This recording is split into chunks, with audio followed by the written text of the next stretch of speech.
Welcome back. Geeks rule. This weekend, hundreds of nerds descended on Tupelo for a very special convention.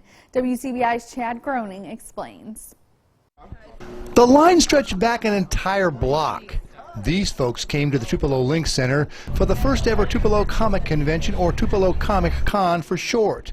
Organizers quickly realized that this event was so popular they had to turn people away. We originally had it set up where we were going to plan to have room for about 1,000 people. We were looking at going to the Tupelo Furniture Market, but we decided to go a little bit smaller this year just to make sure that we had the support, and by far we have seen enough support, so next year we'll be going much bigger. And Nunley says this convention is more than just about comic books.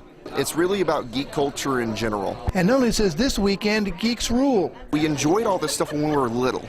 And then when we started getting into high school, we started to fall into some of those issues where, you know, maybe this isn't so cool, I'm going to go for the cheerleader, I'm going to go football and all that kind of stuff. And now we've gotten to college and we're starting to get on the job market, and we're really falling back into the nostalgia of what we liked when we were a kid, and we really just kind of stopped caring about what other people thought and just doing our own thing. One of the facets of geek culture is known as cosplay, basically dressing up in your favorite comic book or superhero costume. Amy Weathers of Tupelo dressed up as a Mandalorian, one of the characters from the new Star Wars movie. Geek gathering culture sort of ordeal is trying to create a friendly environment where, you know, people can just come and enjoy what they like to see and do as far as like make their costume. This is a whole different world when we come into here. It's like our own little country, and then when we go out we have to wear our city clothes again.